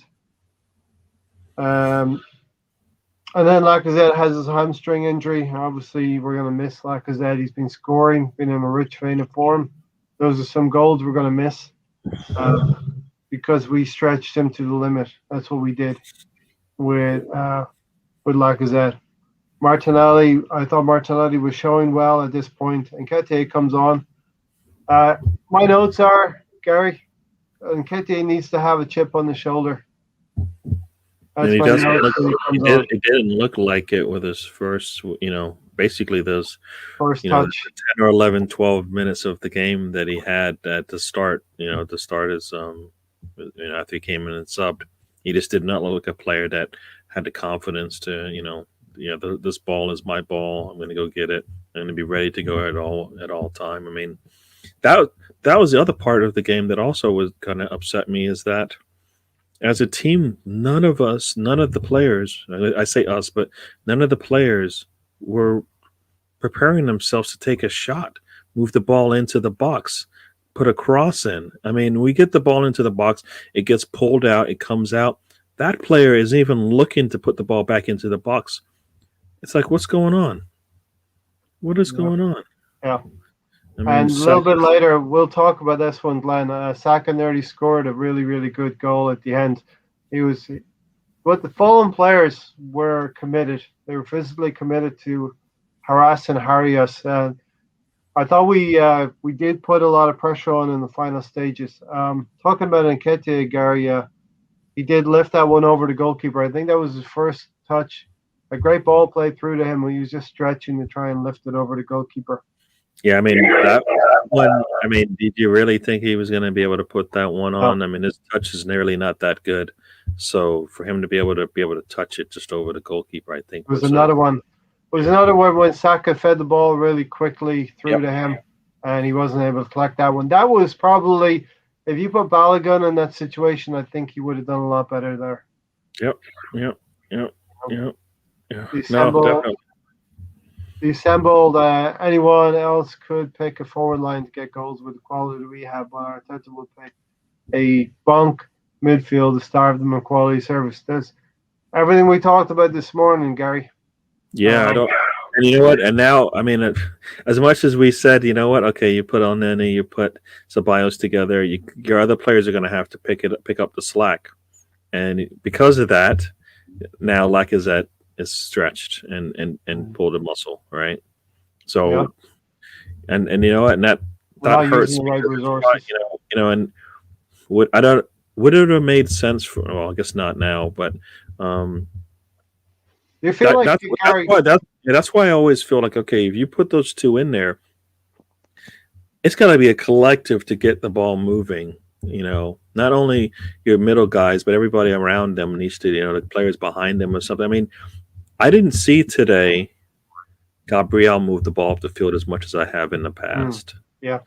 Right? I mean, he actually has taken the ball up from the back line all the way up to, across midfield and stuff. And you're like, get back. Possibly. Today I didn't feel like he did that enough. You know why I think that is, Gary? Because possibly we talked about Granit Xhaka demanding the ball all the time. So he would have been demanding. We're going to have to watch this on a rewatch. That he was demanding the ball probably off of Gabriel. So Gabriel did not have that onus to bring the ball forward. But if you looked at the stats again, Xhaka would be pretty high up on the. That is the interesting stat, right? Is that no matter where he goes, he gets the most passes, touches, and all of that. And that means if he's getting that means the ball's further away from the goal, which is I think better than some points, but that's only if Partey's in the middle. Gunnar Glenn, great to have you here. Gunnar Glenn, if it's Lacazette's hamstring, it could be a season over, 4 to 6 injuries, 4 to 6 weeks. Depends on the severity, Mahir, of that injury. It could be a slight tear, but he sort of gestured like it was, gone. So that maybe could point to something deeper here. And as Taib said here, Arteta out, Ray, repeat after me, LOL. I'm not there yet, Taib. I'm giving him to the end of the season. God help me. You said you're giving him to October. Now you changed it or no? Yeah, I'm giving him to the end of the season, and everybody gets a clean slate, Gary. Okay, question. You said October. You said you didn't change it now. Yeah, no, October. You know what? And I always, I know it's a cop out when I say it, but I'm pro Arsenal. It is. You got to nail your colors somewhere. I'm pro Arsenal in the sense that if he goes, I'll be happy. If he stays, I'll be somewhat happy. If he stays, that means we're doing take that for what it is. I mean, if he stays, then he needs support. If he doesn't get it, then we're going to be in the same boat, right? If he goes, regardless of a new manager or not, Gary, you're absolutely right. Regardless of whether we go after somebody even like Rafa or Nagelsmann or somebody, we'll be in exactly the same situation with no backing again. And then same thing happens, deja vu, Groundhog Day. Are you Arteta out, Mahir, at this point? I have been Arteta out for a while now because I can see. Well, you're basically saying you're bringing a new manager and the same issues will be there. No, what I'm saying is if there's no backing, then it's pointless. Like, but you might as well get somewhat of a experience. We love experience. We need experience. The financial backing has been there. And that also. No, but then again, that's what I'm saying. Conversation here. Management, not knowing your formation, Gary. Not knowing your starting 11 and what 11 you want to consistently be working with to get the most out of the players. Then you play players in the wrong positions in very vital, important games. For example, you go back to the FA Cup game where we got knocked out. Oh, let's put all our eggs in the Europa basket. When, if we lose in the semi-finals or the finals, that means no European football at all. We're winning an 25 years. At least winning an FA Cup at least will give you Europa League football. Gary, there's a couple things. Now, what were you talking about, Mahir? Real quick, sorry before I. No, I was just talking about regardless of sometimes if a man like say Nagelsmann comes in, for example, and he's not backed because there's no backing, then the same thing is going to happen again. I'm only Arteta out because of all the stuff that's been going wrong under his watch, like the man management, playing players out of position. Even Type saying financial backing is fine, but the recruitment must be spot on. It must be players that we need and will make a big difference. Yeah. It's pointless getting another Mustafi or I don't know, any bang average or below average player. And then we just go through Groundhog Day every single time we watch. We can't push aside all these lower tier clubs. It's just frustrating, man. Yeah, no, I was gonna say I guess it might be all inclusive here in the question, in the answer to, I think it was the assemble we talked about injuries and why we don't in the right timing for why the injuries happen, and then also what a new manager brings. Now I feel that a more seasoned manager would be able to see and understand more of what his team can and cannot do, right? And to put them in situations, regardless of whether he gets all the players he wants, but be able to put them in situations to benefit, to get the most out of them. All right. You look at this game today, right? You look at the midfield, you say, okay, what's more important? The Lacazette rests or that the midfield is set up that way? And if that's the case, do the two match, right? If you're going to bring you're going to weaken your midfield the way we did. Does that mean, like I said, who already comes back as it is when Partey is playing? Does that mean he's going to come back even further now because our midfield is weak compared to where we'd like it to be? He was way back, right? Him and Emil Smith-Rowe were way back, right? Coming back to help support the midfield. If that's the case, you have to change things up a little bit so that, maybe you don't have to, like I said, either doesn't have to come back, or maybe you put a Martinelli in there or something like that, or a Pepe, like you said, if you bring a Pepe in there to do certain things, right? Yeah. To help out with that, if that's what you were planning to do. So I think we weakened our midfield. Then that meant we had to play a lot deeper, which meant, like I said, had to play a lot more of the field than he's used to having to play. And I don't know how he, I think he played the full game last time, right? The last game. So he played. Lacazette, I think he came out in the 79th minute. It was like a triple. Okay. So he played about almost 80 minutes. So how does he feel about that? That's not a lot of time to give a player to recuperate. Play just 80 minutes of a game. Yeah. So that's where I feel like you get a more seasoned manager. You're not necessarily like you can't.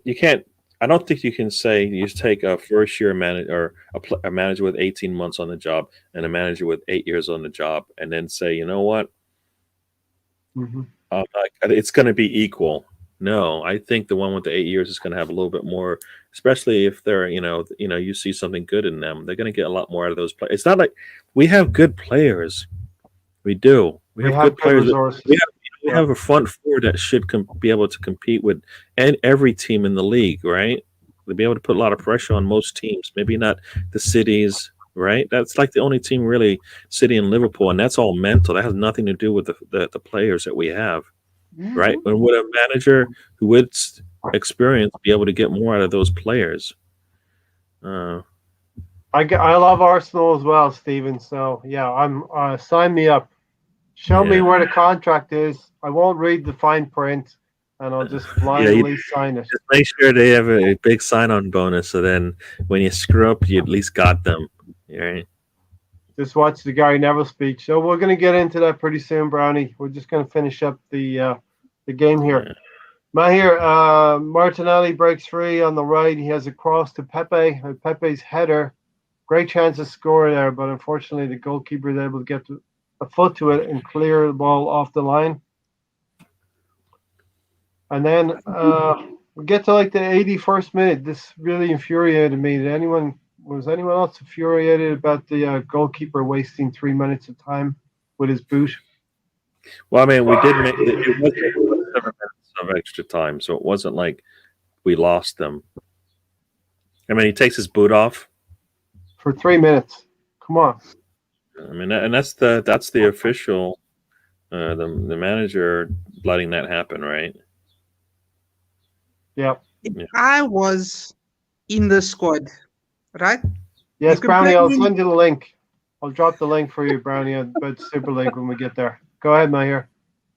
If I was a player, right, Gary Ray, everybody familiar of Arsenal fan circle, I would give absolutely everything before 80 minutes. And afterwards, obviously. But what I'm trying to say is you give everything to make sure you win before 90 minutes. That way, you don't need an extra time or a late equalizer to get 1 point out of a possible 3 points. Sometimes if you do it before 80 and set your tactics and your right players, everything in line, or in order, your manager should be able to get the 3 points before the 90th minute. So none of this time wasting, as we know, with this 3-minute booting of Areola, who used to be PSG's goalkeeper, by the way, guys. It wouldn't matter. Yeah. It would not matter, guys. Well, and that's that sense of urgency that you talk about after the clock ticks 90, right? What's the difference between that and the previous 90 minutes? The urgency should already be there. I mean, we had one goal, taken away. So then the last game we had the team right after that answer that, that little, right? And then they answered it again, and they answered it again. So we're playing what I believe is a worse team, not as a informed team as Slavia Prague.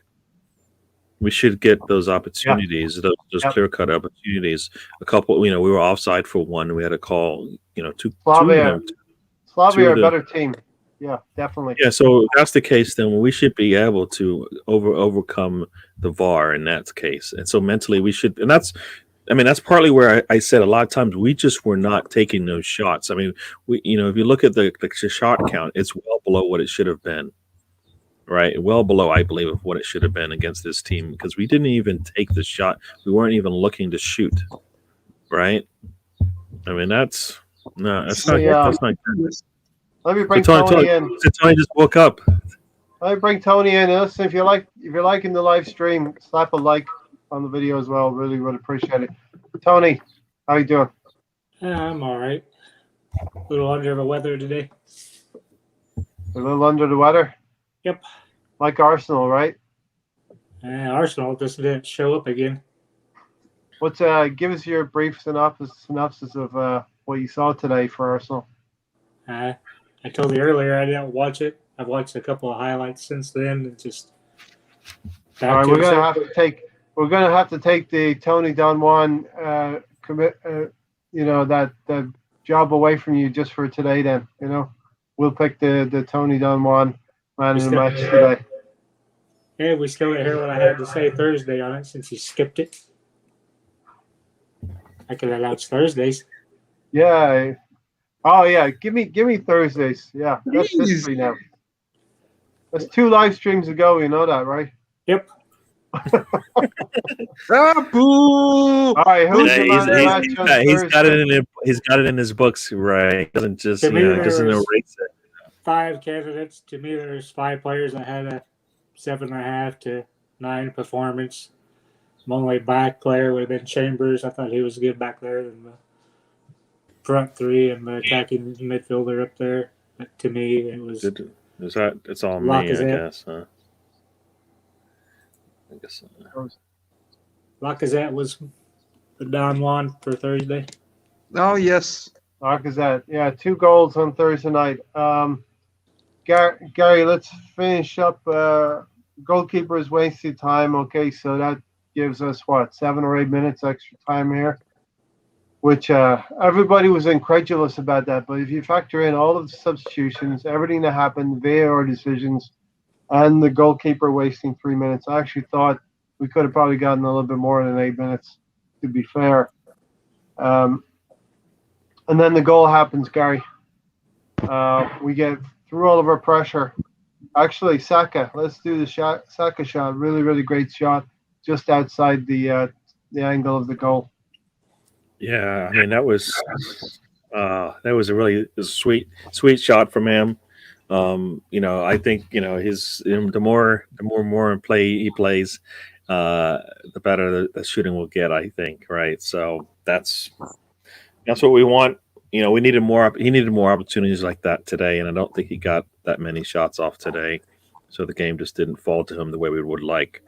But yeah, no, it was a really nice look. It was like a foot or so off the corner of the post there. Goalkeeper wouldn't have got it probably if it curled in. So the assembled, I think none of the coaching staff is affiliated to Arsenal. They've all been brought in by Mikel Arteta. The goal, Mahir, you're about to leave? Yes, sir. Me. Just take us through that goal. It's a corner kick. Fulham are all at sea trying to defend. They concede a corner. Corner kick comes in. Matt Ryan is able to head the ball on to Emile Smith-Rowe. Great shot from him. Gets it on target, makes the goalkeeper make that save. And Eddie Nketiah is staying there on the back post and is able to put it in. Matt Ryan. Sorry, guys. I know it's a bit loud, but yes, sir. Free assist from Matt Ryan. Oh, classic. Really nice little tap in. But I'm sure if any other striker was available, such as Bergen, hint, I'm sure he would have put it in as well. Gary, a hint of VAR coming to ruin our day. We're a goal down. We need to. Yeah, I'm surprised you didn't talk about what happened before that, right? I mean, the Pepe header that wasn't. Yeah. Right. I mean, he misses the header, it hits him in the chest, and rolls in, and the goalkeeper is just lucky enough for it to knock off of him, or else it's going. If he heads it in, it goes in. I thought it was a header. I mean, if you look at it again, it missed his head. It kind of went boom boom off his chest and rolled. So he missed it. He missed it. Yeah. You watch the replay of that one. Yeah. So And then I won one. We're celebrating. We're not grabbing the ball and going back. Are you celebrating at that? No, the players are celebrating. Yeah, they don't understand the severity of where they are. They actually had to come back to get a point from this team. Yeah, and once again, who's the leader on the team on the field that's supposed to get us to that point where, like, all right, guys, we need to get another goal. We're trying to win this thing, right? No, they're too busy enjoying themselves with a point to a team that's below them on the table. That's just not right. Ray, if that is the case, common sense makes me now understand what the real problem is. Unless you're Man United or Spurs, VAR isn't going your way. And let me know, everybody, what your man in the match was. Very difficult, Gary, to pick one today. Who would you go for as your man in the match? I kind of felt like I said before, like I said in a couple other posts, we didn't, like in the last game we had like 11 players playing really well. In this one we had 11 players. I mean, Ryan was fine, but the other 10 players just did not look that good on, when you take it as a body of work.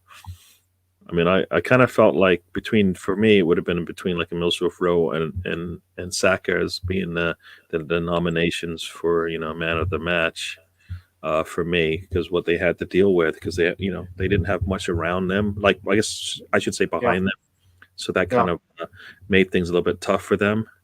I would give it to Saka because I always feel like he definitely, when I watch him, he gives us a lot in this game. Nothing, some people wanted to give it to Eddie because he scored the goal.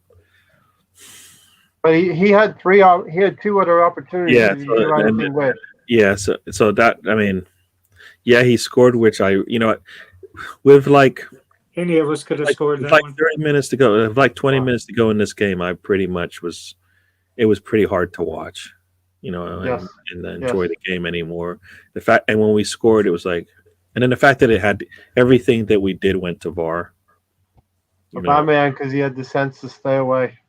Yeah, I guess so. He, they say that the player that's not there is usually the one you miss. Brownie is waiting in the wings. We'll bring him in momentarily. Thanks, Brownie, for stopping by. Yeah, Mahir. Yeah, Brownie will be my super sub, guys. Yeah, Mahir is going to zoom off. Give me your nomination, Mahir, first. Nobody gets my nomination. Nobody deserves that. Good night. No. Nobody deserves it. Nobody. None of them. True. I'm just going to have one last word, guys, before I leave. Man speaks truth. Yep. Just give me 1 second. We're listening. I have something queued up for you guys. Much love, everyone. Smash the like and subscribe button if you breathe oxygen. Until then, guys. Smash the like and subscribe. Have a nice. Meep, meep. Meep, meep. And he's gone. Meep, meep. He's back. He's gone. All right. Brownie, thanks for coming in, Brownie. No problem. No problem at all. Hope you're all well. Said this team only performs when there is something to fight for. They have down tools in the league. Do you get that sense, Brownie? Or some down tools in the league, at least? No, I wouldn't say down tools. No, what I would say is taking a step back, maybe going back a few gears. What people need to realize is that this season has been so compressed, right? And I know, look at Gary shaking his head. I know but it really has been so compressed. You take my team, Cardiff. It's been relentless. Weekend, week. You know, and even look at West Ham now. They're running out of gas. Yeah. What it does look like, they're getting a few injuries as well. West Ham. The tactic of it has been, take it easy. Especially, there's been a lot of games during January, February where teams weren't switching on until half time and they go for it in the second half.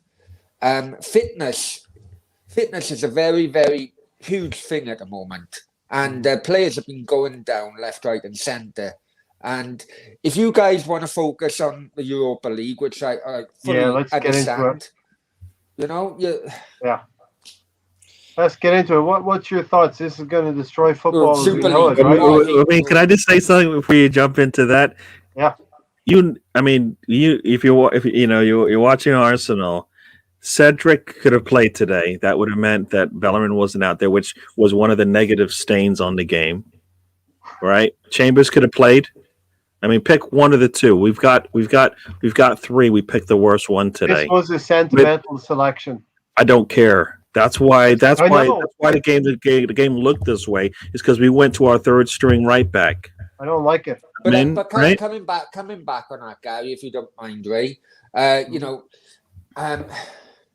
it's basically spend 2 more minutes on this. Yeah, Fulham aren't the best of opposition, are they? Even if it's first choice, second choice, third choice, Bellerin still should be good enough to play against Fulham. That's a lie, because we've been watching this all season, and he hasn't been good enough. So no, I agree with you. He should be good enough, but he's not. He hasn't been. He hasn't even been playing. He's played once in like the last 10 or 12 games or something ridiculous like that. If we can get 25 million from PSG or one of those teams in the summer, let's do it. Just get some money for Hector Bellerin. I'm sorry. We could have got 30 million last summer. And so he's not going to get anywhere close to 25 this one. No. We'll see. The police will be called. The police will be called for daylight robbery. PSG have the money. We'll see. Okay. Who wants to start off with the European Super League, Brownie? News coming out today. Yeah. There's a buy-in from 6 of the Premier League clubs to do this. Yeah. I did a video on it this afternoon because the news is coming through as I was doing a live stream this morning. And I was looking at it and I was, looking, and I'm disgusted. As a football fan, I am absolutely disgusted. Who the hell do these clubs think they are? Okay, and football. Historically, football was created as a working man's sport. They would be working in going back to Britain, working Arsenal in was founded that way. Exactly. West Ham were as well. The ironworks were West Ham. You even go to like Eastern Europe, where a lot of them may have been the army team, or even Real Madrid. They all come from working class kind of communities, infrastructure, and everything else. I am getting, maybe I'm too old and tough at times, but I am getting really, really annoyed now. They're pushing it. The rich men are taking control, pushing the poor out of the game. And this is a step too far now. I never liked the fact that the European Cup went to the Champions League. I never actually liked, and many of the players at the time, but Matt Letizia was outspoken. Never liked the fact we were going to a Premier League. Yeah. I never liked dropping the Cup Winners' Cup. I thought that was a great competition. The UEFA Cup was a great competition. What they done to a UEFA Cup to make a Europa League is a disgrace. The same can be right across the board. But the reason in which they done it was because the same clubs, okay, maybe not Chelsea and Man City, but the same kind of bunch of clubs were threatening them that we were going to do exactly the same in the early 90s. Hence the reason why it went from the European Cup to the Champions League, because UEFA bowed down to them. Now, it's getting to a point with me now where I'm like, you know what? You want to go? You go.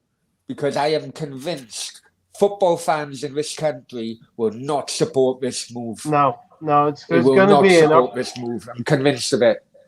Tony or Gary, who wants to get in next? Tony, go I was going to ahead, Tony. ask Brownie if he thinks how the Madrid and Barcelona fans will vote since they're share members of a club. Will they vote to go to the Super League? Well, you say they members. What happened this week regarding Florentino Perez and the so-called election coming up is nothing short than criminal, really, because all of a sudden he's been sworn in to be president again because he changed the rules back in 2012, so no candidates can come and stand against him. It's absolute disgraceful. The fans make the game. The fans make the game. They do. Gary, They do. Tony, Gary, we're seeing the effect of COVID on games. The atmosphere is not there. You're looking at that FA Cup semi-final yesterday. City, it might have been a friendly game. It didn't look like there was any atmosphere at all.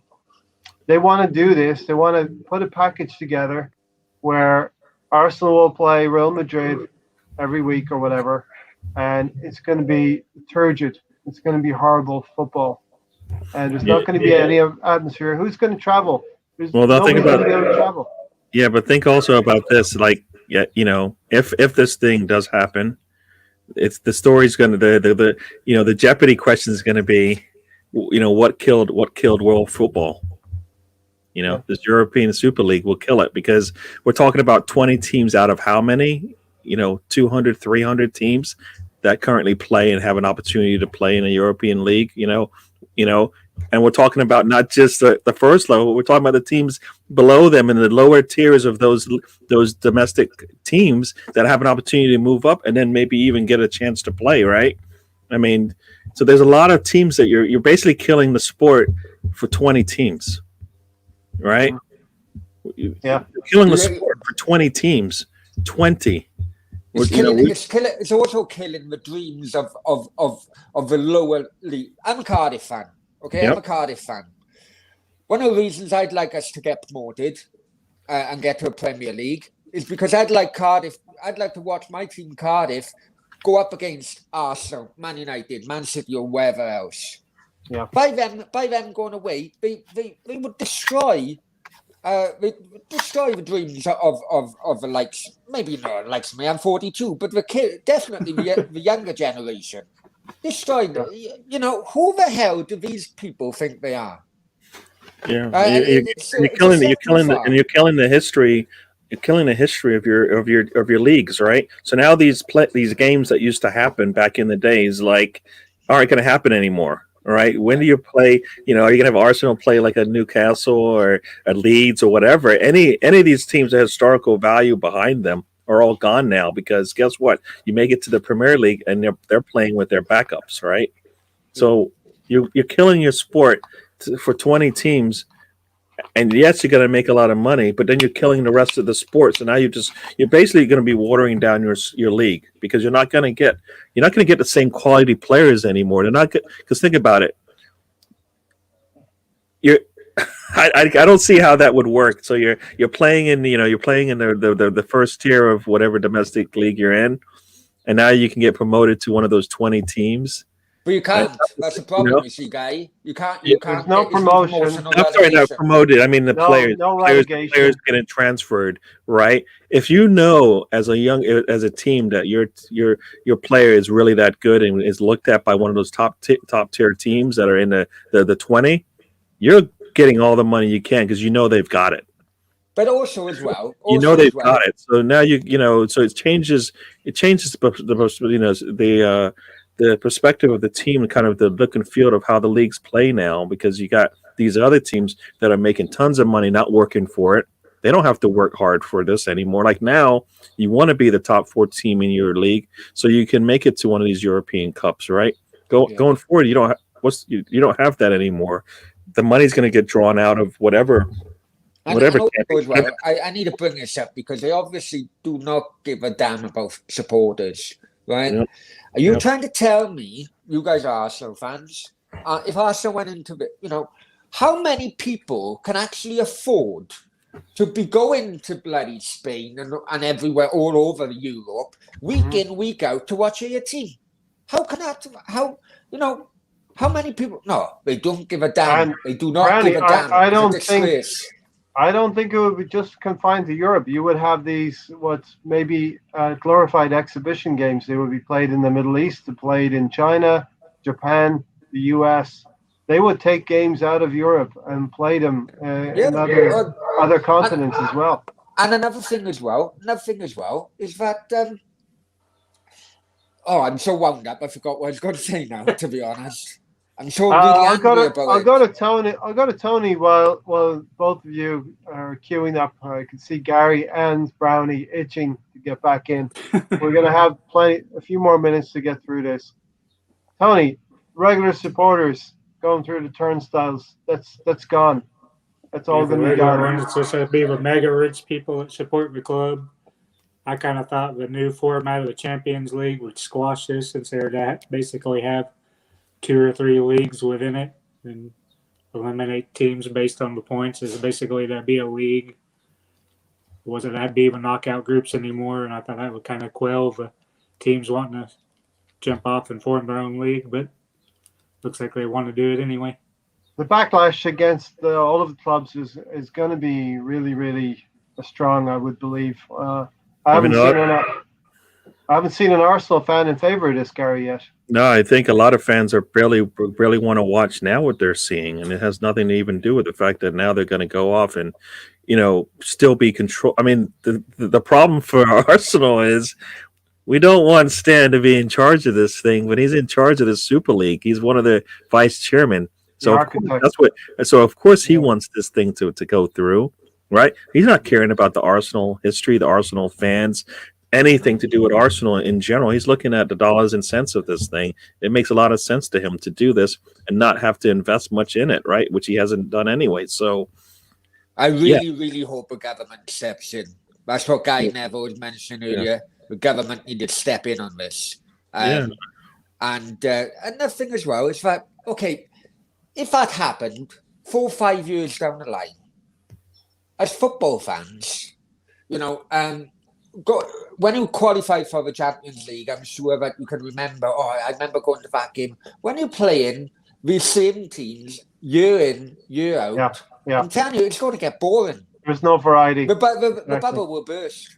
Yeah, and people do like to see new teams come into that fold and play and make it deep into those tournaments, right? I mean, you see it all the time, a team that you're not expecting to come in there and knock one of the big boys off, right? Yeah. I mean, that's what everybody enjoys, the chance, right? The big ifs, right? I mean, this in the U.S., right? The college football league has got like 100 or so teams, of which probably about 30 of them are some of the top. They're in the top conferences. They call them the Big Five.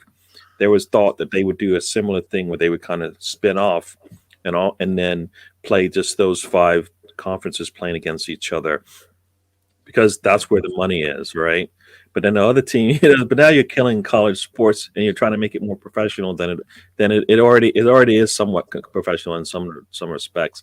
But you kill the sport as a whole, because now you kind of hurt the other teams that had an opportunity to maybe play against them. One, absolutely, two, maybe even play and get an opportunity to win a national championship. I mean, not all of them always come from there, but there is a chance. There's a chance. If you get all you want is a chance, right? Everybody wants a chance to get this, but if I just handcuff you and say, nope, you're not going to even get an opportunity, so don't even try, you're hurting your sport, right? You're hurting your sport. Here's the situation that Gunnar Glenn said here. Even when Arsenal played Chelsea in Baku, it was an awful expense for supporters to get out there. Didn't even think about bringing the match to Wembley. And if we are fortunate enough to play United this season in Gdansk, they won't bring it to Wembley either. If I can come back on that, they announced where they're holding these finals before the season starts. It's a European. But you see, and that's the thing. It's a European thing, right? So everybody in Europe gets to participate. So everybody should get as a citizen of Wales, we were so proud. We held the Champions League final. So I'm all for spreading. I'm all for spreading Yeah, a for final the cities to right? The Super League. It's right? not it's not Azerbaijan's fault if 2 English clubs qualify in the end, but they were given the final before the competition even started. Yeah. Or Qatar's fault that there's going to be a World Cup out there. So then when you create this 20-team league, you basically hurt, like you said, you hurt all these countries now get hurt if they're not participating. Grassroots. Right? You have a Right. situation where West Ham and Leicester would become the leading lights in the Premier League now, if that would be the case. Isemel has a good point here. Bottom line is the game is moving on, and this is a really important point. The pandemic has shown that even without fans, the league can still go on. But I don't think there'll be a groundswell of support. I mean, everyone understands I right now. understand that point. It's kind of like showing everything on TV and getting the fans out of the ground. That was the first step. I can understand that point. But but on the flip side of that, because of COVID and no fans there, every single club has been losing millions. Yes. So here they found the mechanism where they can recoup a lot of this money. Yeah, this is a short-term fix for. This is a short-term. This is a short-term fix that's going to have long-term ramifications for it, right? Because what's going to happen when those leases on those stadiums come, or either come due if they're sitting idle now because who wants to go see the team? No, it's not the same anymore. See, I think you're going to have less and less of the local fans wanting to go, and maybe more of the foreign fans coming in to go watch a team play that they couldn't watch before because it's cold, right? So you're going to get those fans to come in, especially you're coming from Europe. You're going to fly over to England, watch Arsenal play. Because you know what, tomorrow they're playing in Spain. Next week they're playing in Spain against a team. So you're like, I'll do that trip, right? And it's going to, like I said, it's going to hurt the sport long term. In the short term fix, you're going to make a lot of money, but then it's going to collapse the system to some degree. That's the fear, anyways. I think. I mean, at this moment in time, because of COVID, you've seen League One, League Two, and lower league clubs, going to the wall at the moment. Okay, some, like the FA Cup, some of these teams rely on, a one-off game against the likes of Arsenal or someone in the FA Cup. That can keep them afloat for 2-3 years. The income from a game like that, you're going to be taking that income. Revenue away from the lower league clubs. It's just going to have more and more clubs go to the wall. Knock on effect. Unless local fans, as Guy said, those local fans turn away from those big six and they go, you know what? I'm going back to supporting my local team. What can a club like what can the fans do but protest, right? Boycott. We're not going to have boycott, the merchandise boycott, a lot of things. As Glenn said, I think it'll be a swell. And I know what Stefan mentioned about the government being dodgy and all that in the comment. But what we need to realise as well, though, Stefan, is that this would be such a popular move to stop this. We all know what government's like. Anything popular, they'll jump on a bandwagon. Yeah. Yeah, and this, and like I said, this will be. I don't think it would be the same as like when you're playing a local team, there's going to be so much fanfare behind it, right? When it's too like the teams and you talk about winning London and stuff. Those types of things will eventually change because you're not winning London anymore because you play most of your games away from outside the countries. It's not the same anymore. So it's not like London's not blue or red or green or whatever anymore because we barely play each other. So it's not winning the same. Germania. Yeah. Or I'd say Brownie. Remember? Yeah. All the TV stations. Yeah, apparently it's going to be $6 billion pumped into this, and it's all going to be funded from investment bank JP Morgan. Now they are only doing that because they want a return on their money, because I think that's what an investment bank does. So absolutely nothing to do with the fans, and I'm disgusted. I'm Yeah, I mean, disgusted. imagine watching the game where you don't have that same kind of fanfare that you have. Like you can think of any of the games that you watch where you see the fans in the stands. That's not. I don't think it's going to be the same if it's like if it's not like your England team's playing. I mean, it changes the dynamic of the sport, not for the long As term, because Glenn, it eventually will collapse, right? Because Yeah, I feel it it'll will collapse burst. at It some will point. burst. And It will then burst. what do you And have? most clubs will have their tail between their legs, coming back, trying to plead get back into the leagues. Yeah. it's going to be tough because as a fan, Tony, we all wear our club's crest on our hearts. So it's going to be a very, very tough thing to make that decision. I mean, I think the clubs may go with this, but I think the groundswell will be against them so much. Fans are going to have to make a decision then. Yeah, Yeah, I mean, think about it. Like you said, if you're in England and you used to be able to drive to all the games and see, if you wanted to, you could see all 30, Yeah. 38 Premier League games if you wanted to. Now you're like, I can only see the 18 that I want because I can't afford to take those big Mhm. trips. Yeah. Consistently I can't. And, it's not, it was nice to be able to do it once in a while, but not for half the season, right? Half the season they're gone to another, part of the world or another country and stuff. And this all this is, I think this has only grown as much steam as it has because of the COVID situation, where they don't have the fans in the stands and they do have the TV dollars. But Yeah. I mean, that if you want to grow your fandom, it's not going to grow on TV. Not the way you want, right? Not the way you build.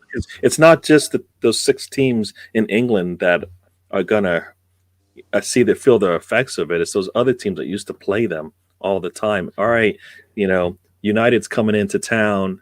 Everything just blows up in the town, right? United is going to a championship team. Wow, it's going to be big time. That's not going to happen as much anymore, right?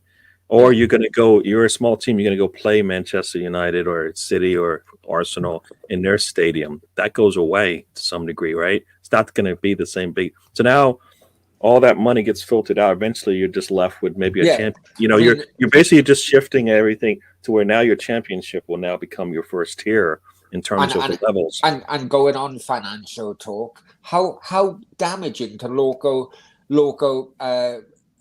communities financially would it be? The local, if this club is only playing half a games or whatever, how much to local economies is that going to hit the local communities? If you've only got if you only got like fish and chip shops or a pie and mash shop which relies on match day income, and you take away half of the match days from that stadium, and it's going to have a knock-on effect on the local businesses around the community.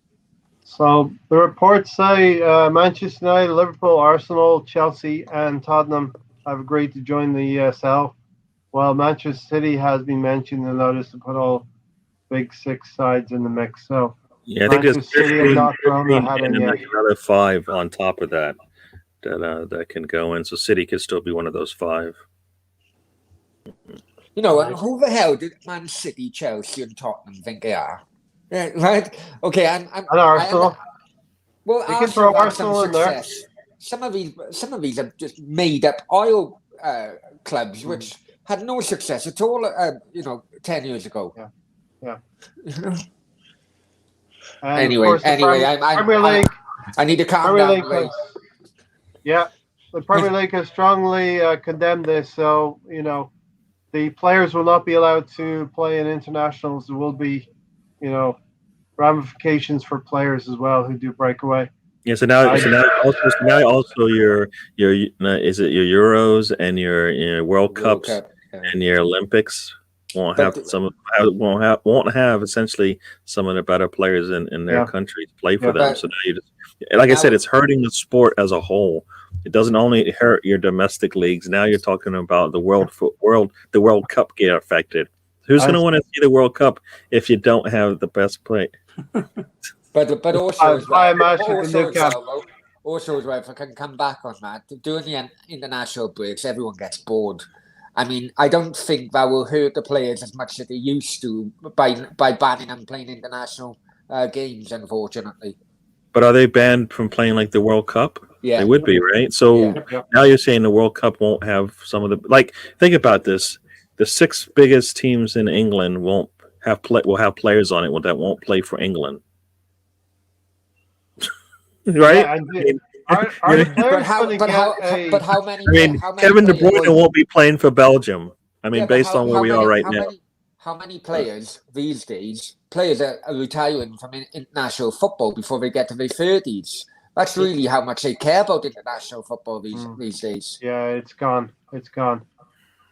But they want to play for a World Cup. They want to play for Euros, right? They want to play for Olympic gold. I mean, they do want to do that. I mean, unless they put I guess there is an age limit on it on Olympics, right? But not the World Cup, right? So you're but I think the World Cup is something that's going to lose its fanfare then, right? Yeah. I mean, you're telling me now the World Cup doesn't work. It doesn't look. You don't want to have that on your mantle. I mean, that's what's going to happen. I mean, unfortunately, every single player, going on my personal experience, I know years ago now, every single player is a mercenary, right? They don't, as long as it, and if you put 1 billion on a table to join for him to play in the Super League, or a few $100,000, then you can go to a World Cup. Unfortunately, you go to the Super League. Unfortunately, that's just how it is. What will the players have no choice in this? Will they have to go along with what the club is, because they are paid employees of the club? They will have to do what the club decides. Interesting. Send in a transfer request. Yeah, unless they put in a transfer request, right? Listen, I'm assuming it will be in a few years' time, so all the contracts would have run out by 2025. 3 years, 3 or 4 years from now. So there's lots more. This just came down today, so there is lots more that's going to shake out of this. I'm sure we'll be talking about this again. It's not going away. If it's going to take 3 years to implement, it's not going away quickly, and it won't be resolved quickly. But it will be all talking about it in the next few days. Are you going to be on later? I don't know yet. I've already done 2. Well, Gary's done more than you. I don't want to say in front of Tony how many. Good on you, Gary. Good on you. I do have my own work I need to get on with, but I'm not too sure yet. We'll see how it goes. Gary still hasn't made it to South America yet. Well, tomorrow now, UEFA are coming out with the proposal about changing the Champions League format. This is why it all come out today. So it'll come out between. So it'll be interesting what the next 24, 48 hours will bring, I think, on this subject. Yeah, it's really interesting that the Premier League have done this themselves, and now it is being done to them. So football is going to be interesting. We probably have to do a podcast in the summer about the demands on players in general, club, international, and now European competition. The demands keep coming for these players, and we're seeing it on the field. We're seeing some of it on the field. Like Brownie said, you could say it's COVID, but things like this could continue for years to come. The standard of football is just going to drop, Brownie. You're not going to see 5-4. You're not going to see 5-4s or 4-3 games anymore.